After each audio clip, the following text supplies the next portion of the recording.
The following program deals with a controversial subject. The theories expressed are not the only possible interpretation. The viewer is invited to make a judgment based on all available information. Tonight on Sightings, from deep beneath the earth, are these the voices of the dead? Is this family being haunted by ghostly victims of a murder-suicide? He just stood there like he was watching her tuck me in.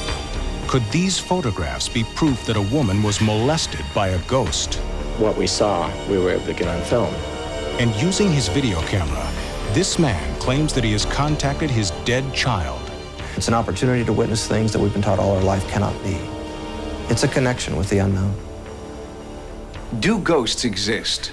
1 in 10 Americans claims to have seen or been in the presence of a ghost. Are these people dreaming, hallucinating, or are they actually experiencing spirits from another dimension? Hello, I'm Tim White. I'll be your host for Sightings. Tonight, ghosts.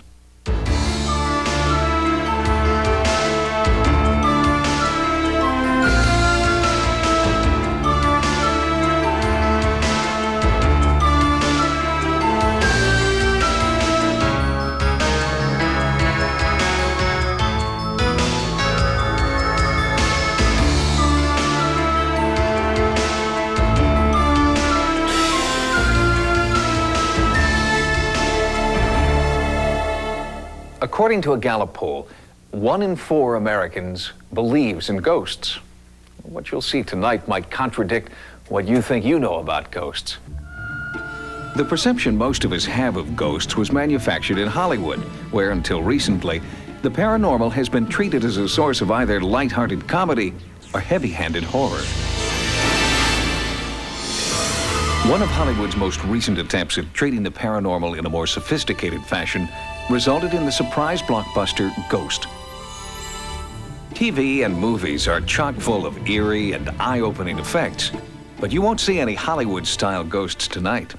What you will see is concrete evidence that something is there, and you'll share the real-life experiences of people who have witnessed apparitions, hauntings, and poltergeists.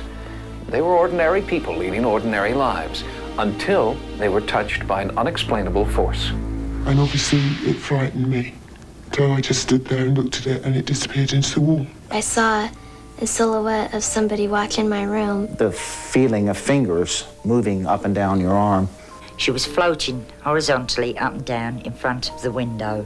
And I ran in the room to find her bed elevated off the floor about maybe a foot and a half.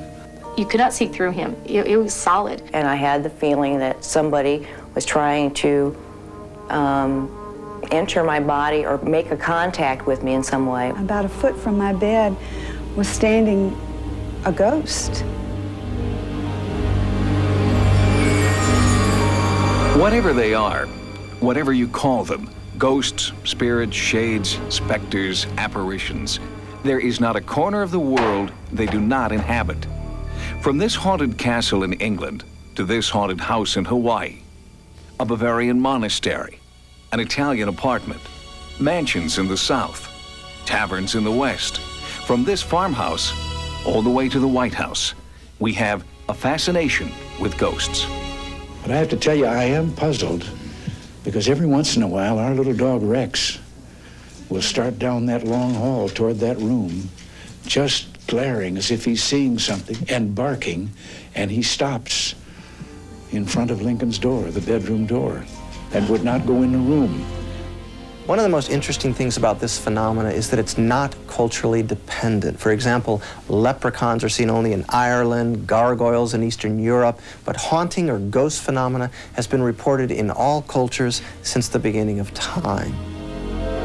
How do you turn myth and legend into scientific fact? The search for photographic evidence has produced many hoaxes, but a handful of pictures defy explanation. Startling images, spectral apparitions. Are these people from the past trying to make contact with the present?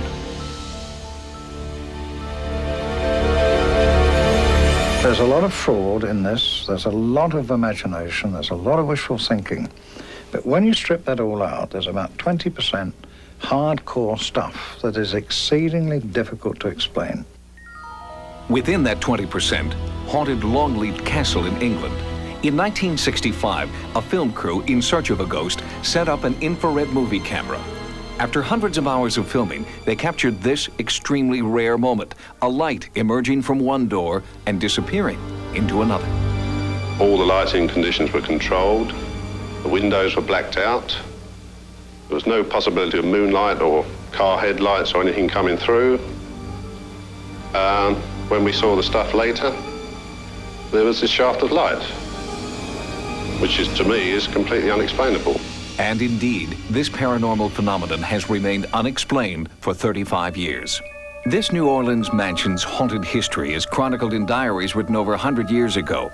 The family that originally lived here buried their dead infant in the wall of the nursery. The ghost of that baby's nanny is said to haunt the house to this day, a benevolent spirit watching over the people who live here now. I've had dinner parties, and she'd walk through the room. Everybody at the dinner table would see her. She just ignores you. She just walks through as though no one's there. She never looks at you, nothing, she just walks through. But there's a darker side to the hauntings here. Other ghosts who the residents say are not kind but malevolent. 2 family dogs, a male and a female, have been recent victims. The female jumped out of the second floor window to the ground below, and the male was dead in the solarium. No marks or anything else, he was just dead. But there was obvious signs of them trying to get out. They had clawed their way halfway through a wooden door. Something had frightened them to that point of mass hysteria. When the apparition resembles somebody who used to live in the house, it seems to be evidence of survival.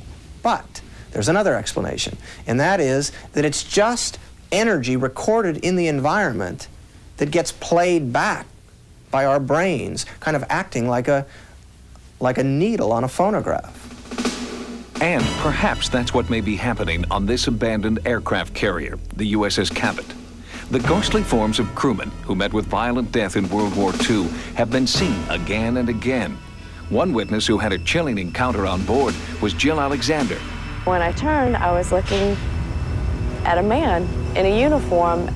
It was an incredible feeling, and I couldn't speak, I couldn't move, and my friend kept pulling me to go up the stairs, and I said, "Barry, you're gonna think I'm crazy, but I think I'm looking at a ghost." And when I said that, he just took off with me, and we flew down the boat.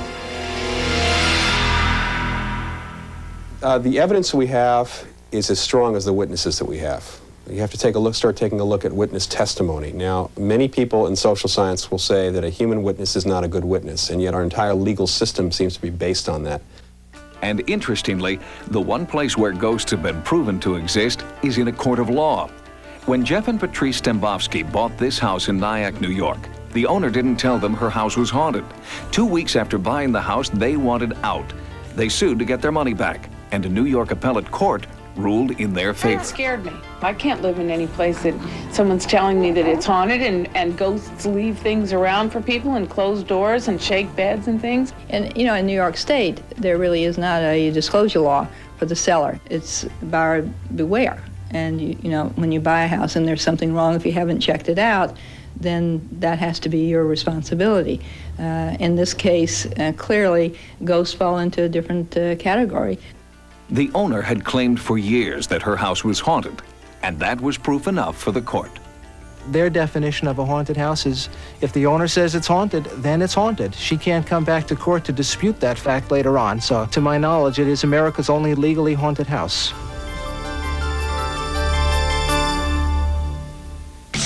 Coming up next, an average American family that claims their home is haunted by the ghostly victims of a murder-suicide. I haven't been alone in the house since that time. By and large, people who believe that they've encountered a ghost are frightened.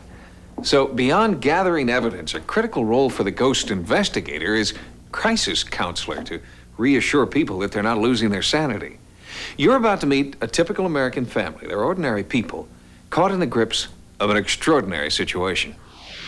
In 1985, the Brown family purchased this Victorian-era home in Portland, Oregon. It seemed to be a perfect place to raise a young family. When we first moved into the house, I got this strange feeling like we were never alone. Perhaps the eerie history of the house played a role. In 1973, the house was the scene of a grisly murder-suicide. A distraught husband shot and killed his wife and then turned the gun on himself, a crime of passion that left their 5 children orphans.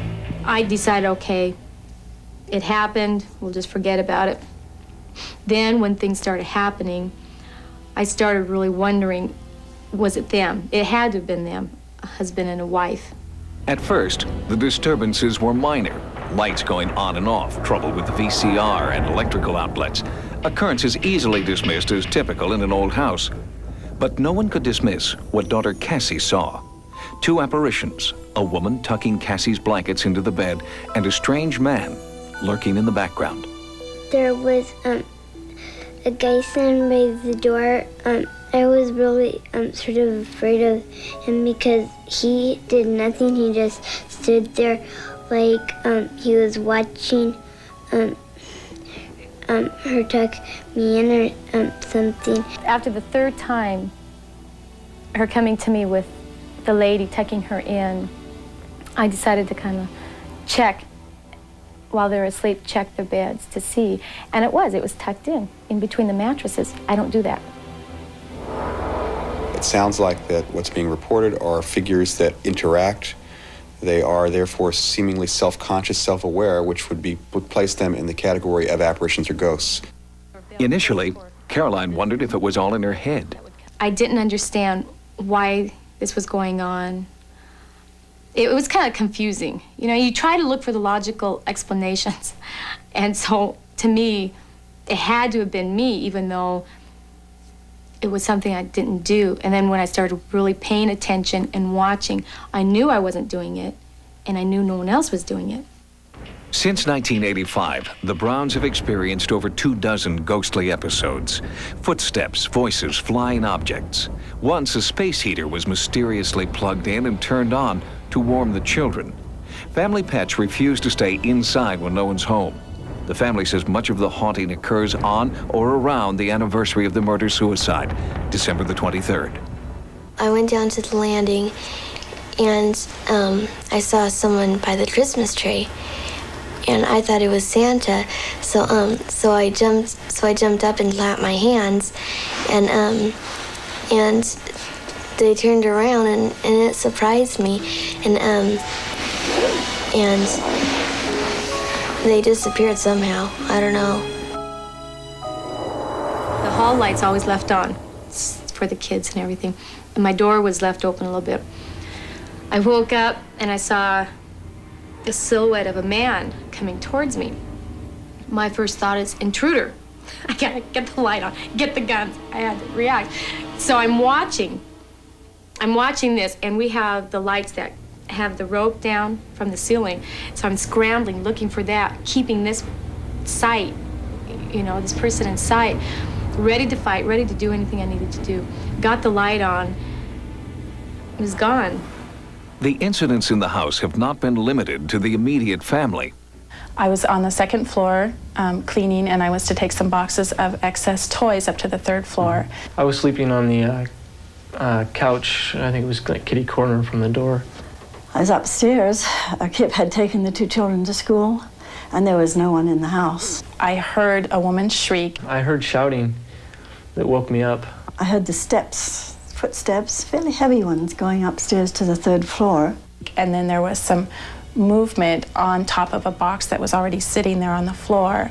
I saw the silhouette of a man and a woman. I haven't been alone in the house since that time. It was hard for me to, accept, because it was so real. You know, and you're so positive someone is there.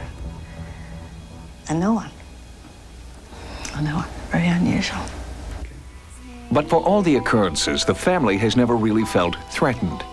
Nothing's happened that's been real negative. It's been nerve-wracking, but anything that's happened like to the kids has been positive.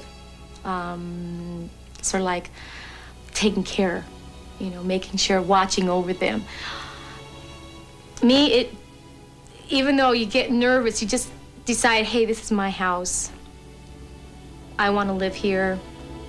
and you deal with it. Lloyd Auerbach is the co-founder of the Office of Paranormal Investigations. He specializes in helping families through haunting situations, and he recently investigated this case. This is a real interesting case because of the sheer number of witnesses that we have. The testimony from them seems very good. The folks are very, very normal. And I like their attitude that, yeah, they've been a little uncomfortable, but they're living with it and are taking control, that they have really done all the right things without us even being here to begin with, to just intuitively. Caroline's first instinct was to comfort her children and to try to eliminate the anxiety that comes with the unknown. What Cassie does to deal with her fear, we have bells hanging up. She rings this before climbing into bed. Then she comes up here, rings this bell. With the children, Auerbach stresses the importance of treating the haunting as a game. Special toys can help alleviate fears. Caroline has devised her own combination of lavender and water that Cassie can use to fend off ghosts. It's important to set ground rules both with the ghosts, but certainly with the kids so that they understand how to deal with Yeah, well, I've told the ghosts. In fact, it was the last time that Cassie had seen the man in our room. The next day I got up and I walked around saying, you will not show yourselves to the kids. You will not do any pranks around the kids. You will not scare them. I think that with a situation with a murder-suicide, you have obviously heavy emotion that's put into play here. If we're dealing with apparitions in this case, where they're a little self-conscious and self-aware, the reasons why they're staying around are their reasons. They're not because they died in a murder-suicide. I feel like the couple is somehow grounded here.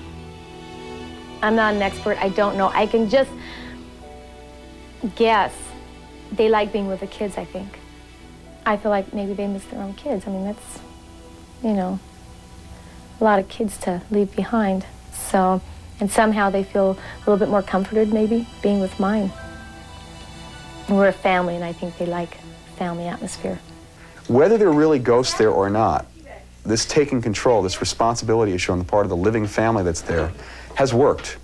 We can't prove from the perspective of, we can't point a meter at these ghosts and say that they're there, but we can say that the subjective experience of the family has been dealt with in a way that makes them feel comfortable and that resolves to the point that they want.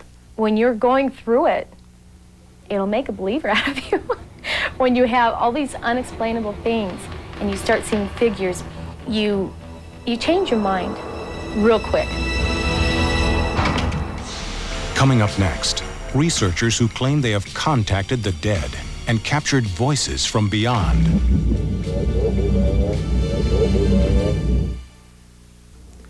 In the past, people tried to make contact with ghosts through mediums and spiritualists and seances that were often clearly frauds. Today, investigators are taking a much more high-tech approach. A worldwide organization of over 300 researchers is now working in the area of EVP, electronic voice phenomena, where voices, supposedly from ghosts, have been imprinted directly on audio recording tape. Please try to speak. Please try to give us a message. Please tell me who is here. Please try to give us your name. The time is 11:50 a.m.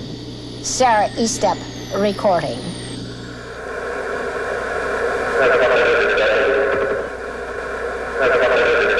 Sarah Estep is the founder of the American Association of Electronic Voice Phenomena. She considers herself a modern medium, attempting to capture the voices of the dead on audio tape. The microphones are yours. Who is with me? I'm recording voices from other dimensions. I started a little over 15 years ago. As a psychical investigator, I was very skeptical about the phenomena, but I decided to try it and see if I could get voices, and I did after 7 days. I started picking up voices on my own, and I have continued ever since. EVP recorders worldwide conform to exacting standards to eliminate the possibility that their machines are simply picking up ambient sound or radio signals, and only new, commercially packaged tape is used. Surprisingly, the ghostly voices are not audible during the actual recording process. They're only discovered later. when the tape is played back. And in some cases, the voices are recorded on the reverse side of the tape. Generally, the words are only heard once. We are repeating them here for clarity.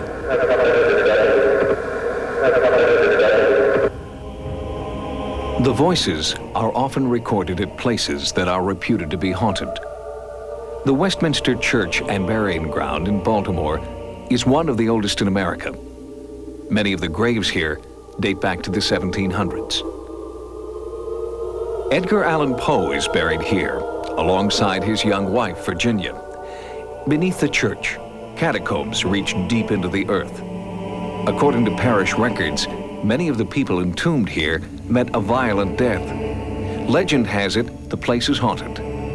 When Sarah Estep came to the catacombs, she recorded these voices.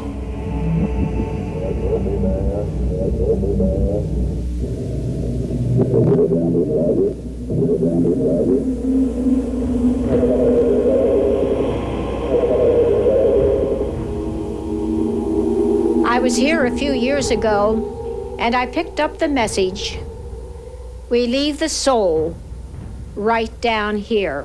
If you would like to speak, look after your phone and a message for us. Well, there's a skull right down. Well, there's a skull right down.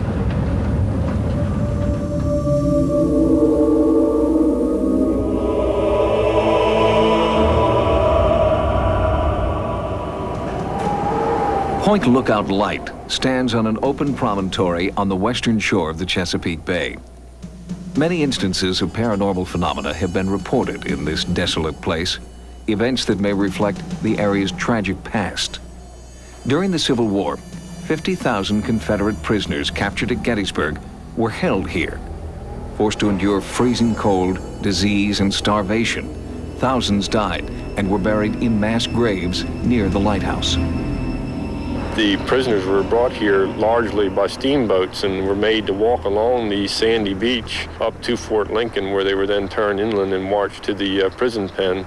Over 50,000 Confederate prisoners made this march, and for over 4,000 of them, it was the last march they made since they died prisoners of war. This has to be one of the places that I've investigated that it's just the whole area is just full of activity. It's not just localized to one building or one spot on the grounds. It includes the whole area. I've never come in contact with anything like that before.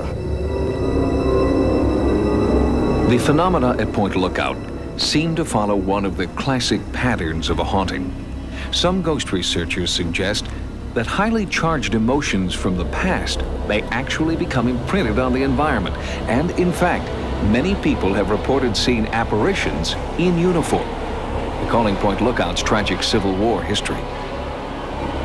When I was driving, I saw a figure of a man dressed in long pants and a gray coat run across the road behind me.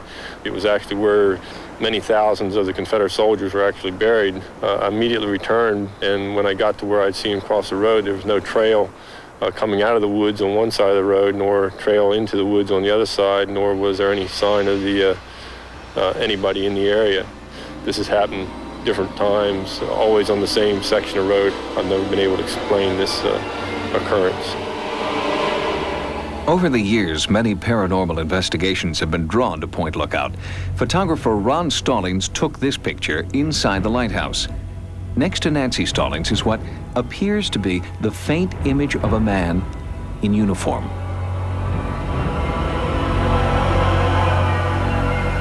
Electronic voice phenomena has been recorded in several locations inside the lighthouse. The basement seems to be the focus of this activity.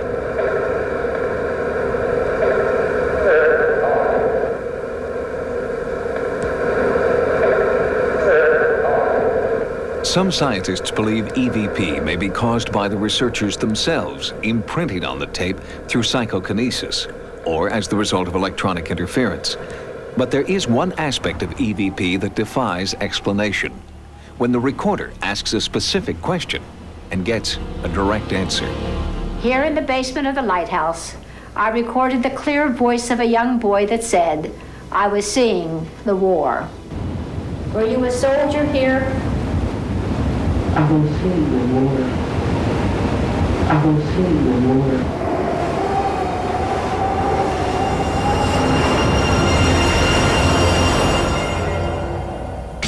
Coming up next, the horrifying real-life investigation that led to the best-selling thriller and motion picture, The Entity. What we saw, we were able to get on film. The following program deals with a controversial subject. The theories expressed are not the only possible interpretation. The viewer is invited to make a judgment based on all available information. In the quest for evidence, two researchers from UCLA got more than they bargained for. Carrie Gaynor and Dr. Barry Taff were witness to one of the most celebrated cases in ghost hunting history, the Entity case. It was later popularized in a book and a film called The Entity. But what the real investigators found when they met the victim of the haunting was more bizarre and more compelling than any movie. When I went over to her house, we conducted about a 2-hour interview, and during that time she told us a lot of interesting experiences, but I knew she was holding something back. And at the end of the interview, she finally admitted to us that she was attacked and raped by the ghost. At that time, we thought she was probably crazy. The events that then transpired over the next 10 weeks were chronicled in the Journal of the Institute of Electrical and Electronic Engineers, including the night the investigators went from being skeptics to true believers. The lady screamed out, "It's in my bedroom." We ran in there. She shouted out, "It's over in the corner." We fired our Polaroid camera in the direction that she said. We didn't see anything, but the picture came out bleached out white completely. She shouted out again, "It's in the corner." Again, we fired our camera, and it was bleached out completely. At that point, I thought the camera was just malfunctioning. I waited till she said it was gone, and I took 2 control pictures. Those pictures are perfectly normal pictures. The only difference, she said it was in the corner in the first ones, and in these, she said it was gone. A few moments later, we felt a cold breeze of air coming through the door, accompanied by a horrible stench, a stench so foul, some people were vomiting. We fired the camera in the direction that that breeze was flowing towards us, and again, the picture was bleached out completely, except at the bottom of the doorway, you can see a little round ball of light. A few minutes later, she screamed out, "It's right in front of my face." We fired the camera, and the face was completely obliterated. But you can see the curtains behind her. You can see her dress. She shouted out again, "It's right in front of my face." Again, the face is completely obliterated. Now, those were her exact words. "It's right in front of my face." Once again, I wanted a control picture. I waited till she said it was gone, and I took the final picture. And this is a perfect, normal picture. It's just dark because we didn't adjust the setting. There's a scratch on it, which we put on it when we tried to clean it a little bit. But otherwise, it's a normal picture. The only difference between these two, in one, she said it was in front of my face. In the other one, she said it was gone. Even with these pictures, Gaynor still had trouble convincing his colleagues at UCLA that he was on to something significant. Initially, they would say, "Well, you're hallucinating." So then I would look at them and say, "Well, we've got 20 witnesses." And they would say, "Well, then it's obviously mass hallucination." Gaynor returned to the house a number of times, bringing more witnesses with him, and the eerie phenomenon became even more pronounced. We started seeing balls of light lighting up the walls, and everybody in the room would see this. And the lights would get bigger and bigger and brighter and brighter. And at some point, I finally started talking to it. And I said, "Well, if you're really here, come off the wall," because what I was concerned was that somebody in the room was faking it, and they were projecting the light onto the wall. Well, when I asked that question, the light lifted off the wall, floated into the middle of our room, started spinning and twisting and expanding in different directions simultaneously. It had full parallax. We could see it from all sides, and I had 9 professional photographers set up in the room that were shooting it from all sides. The lights came in, it was like, it almost come in like in a state of anger. It almost came in, all right, here I am, this is me. And it came in, it kind of did a little thing in the group, and then it was gone. It was the most extraordinary thing we've ever come across. It happened over and over again. We experienced a plethora of phenomena during that investigation. The part that interested me the most was the fact that what we saw, we were able to get on film. The photographers at that session had only limited success capturing the entity on film, with one notable exception. What we see here are reverse arcs of light. One arc goes right here, another arc goes right here. Now, the reason this picture is so important to us is that the arc on the wall, if it were really on the wall, would be bent because those two walls there are perpendicular. It's not bent, which means the ark is floating in space. The significance of that for us as researchers is, of course, that means it's dimensional and very, very difficult to fake. This was not somebody with a flashlight shining it on a wall. That light is in empty space. The negative of this photo was authenticated by Popular Photography and was the only alleged ghost photo ever published in the magazine.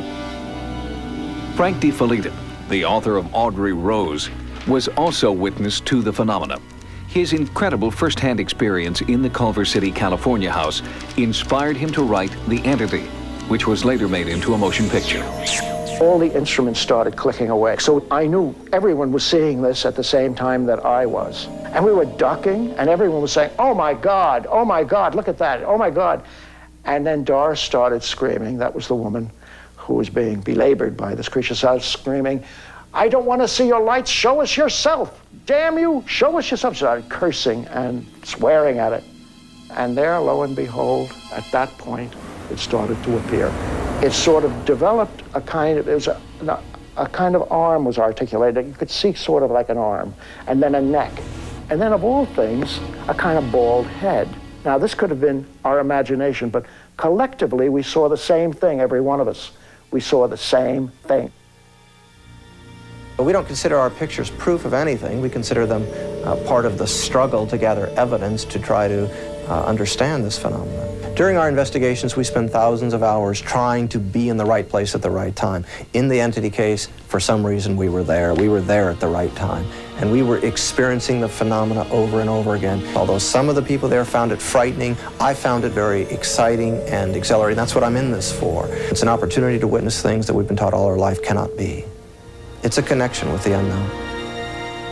Traditionally, a haunting is associated with a place, but investigators in the Entity case always suspected that this haunting was somehow connected to the woman herself. And in fact, when she fled the house, the Entity went with her. For 5 years, the haunting diminished gradually and has now completely disappeared. When we return, a team of paranormal experts stalk ghostly apparitions in a special investigation.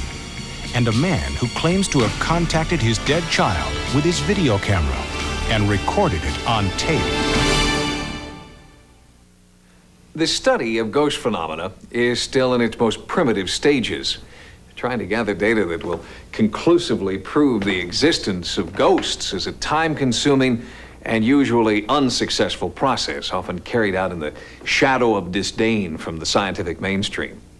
How exactly do ghost investigators conduct their research?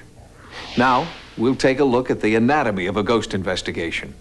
We'll follow one from the beginning to the end. The investigation site is a Japanese restaurant in Georgia, where customers and employees report frightening, unexplained phenomena. There would be a lot of weird noises at night, footsteps. People would see things or lights would flash. There's certain areas in the restaurant that just kind of give you the creeps, you know, make your hair stand up. There's a place back in the back part of this area that is just kind of an ominous feeling where you just feel like you can't breathe. The air's real heavy. And nobody wants to go back there. I mean, we even have a few chefs that when they have to go past the area, they run.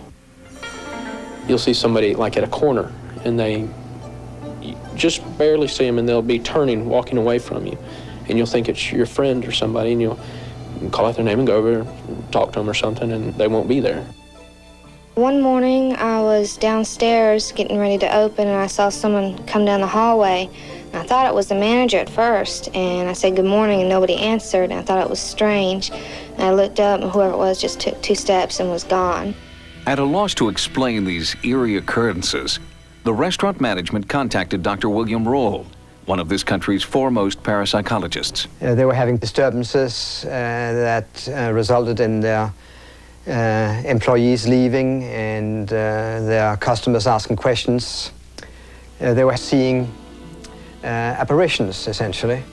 So it's a unique opportunity for us because as a haunting case, it's a sort of strong case. There were some definite phenomena, according to witnesses. To investigate the restaurant haunting, Dr. Roll brings together a team of well-respected paranormal investigators, each an expert in a different area of scientific inquiry. Dr. Michaeline Mayer, a pioneer in statistical analysis of psychic investigations. Christopher Chacon, co-founder of the Office of Paranormal Investigations. He brings a battery of high-tech instrumentation to the site. And psychic Daniel Brinkley. Dr. Roll believes Brinkley may have a gift for making contact with apparitions. Since most of the apparitions have been sighted at night, the team agrees that an overnight surveillance will be the most productive way to utilize their diverse talents and equipment. This all-night vigil is preceded by days of information gathering. As in any investigation, the first step is interviewing the witnesses. In this case, the workers who have seen the apparition. Then Dr. Mayer has them indicate on a floor plan where they saw them. She next brings in psychics who try to sense the presence of paranormal activity. Some people, psychics, sensitives, believe in ghosts, believe that they can experience these ghosts. And indeed, when we have these people walk through a site where a ghost has been reported, often, not always of course, but often they're able to pick up on the very sites where something paranormal has been previously reported. By correlating the responses of the workers and the psychics, Dr. Mayer hopes to pinpoint the paranormal hotspots the team should concentrate on. Christopher Chacon's first step is to take baseline readings throughout the restaurant when no apparition is present.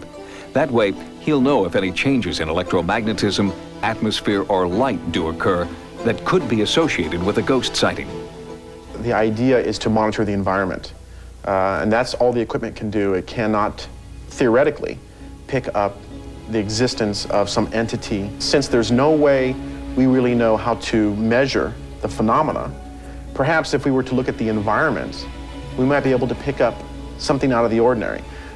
A good analogy might be, we're not really monitoring the person who's walking on a beach.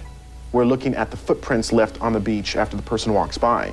Since no one knows how, or even if, apparitions affect the physical environment, Chacon uses equipment from many different scientific disciplines, including chemistry, physics, and meteorology.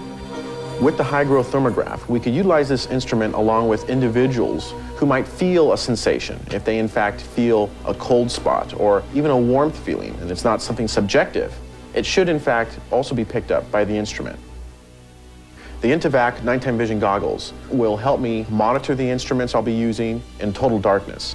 And it might be actually, in fact, possible to pick up an anomaly through the goggles because of the technology that is being utilized.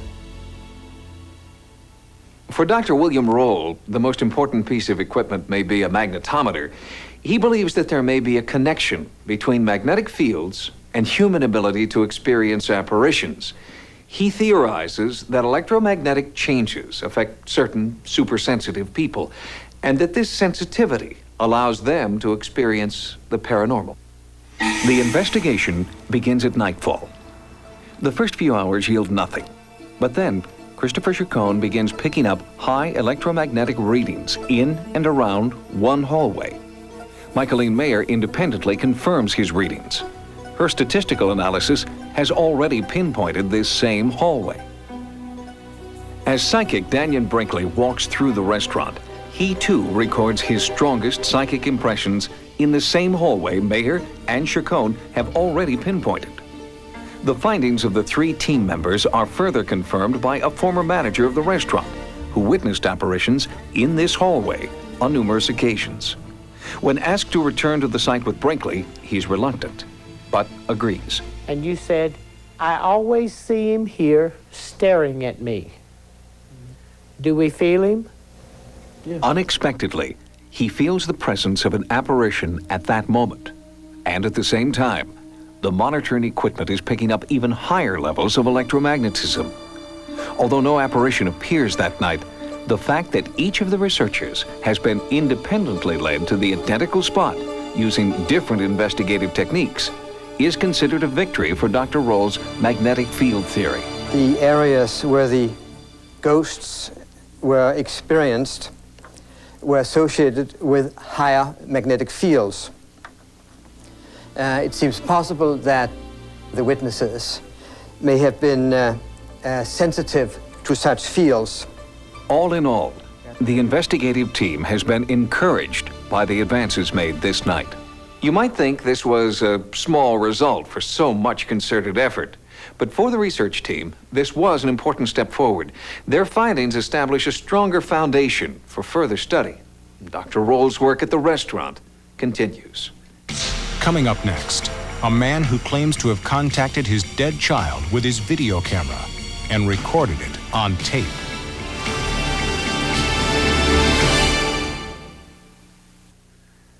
To deny the existence of ghosts is easy. Skeptics say, "I'll believe it when I see it," and walk away. But the people we've met tonight can't just walk away from what they've experienced. Those who have had a paranormal experience remember it for the rest of their lives. But for some, the experience changes their lives forever. Driven by his own experience, Klaus Schreiber has become a leader in the field of paranormal video phenomena, PVP. At his home in Luxembourg, Schreiber points his video camera at the blank screen of a TV, which is on but not set to any channel.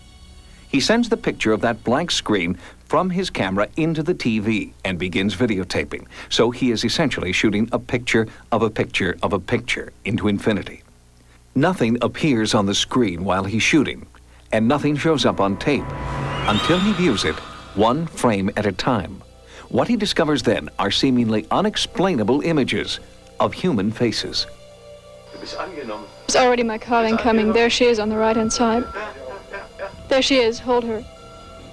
The images are truly startling, but the most shocking one of all is a face that Schreiber is convinced is that of his deceased 17-year-old daughter. He believes she is trying to communicate with him. There are as yet no explanations for the images Schreiber finds on the videotape, but others who have repeated the experiment have gotten similar results.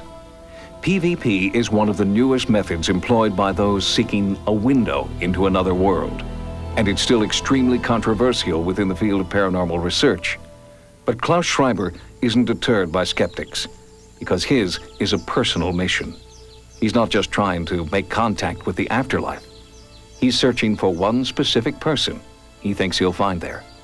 For those like Klaus Schreiber, who believe that they've experienced the paranormal, a desire to understand what's happened is often felt on a deeply emotional level. Those who investigate the paranormal are driven by different needs. A scientific desire to find explanations to the seemingly unexplainable, and in the process, to perhaps find the answer to mankind's deepest question. Is there some form of life after death?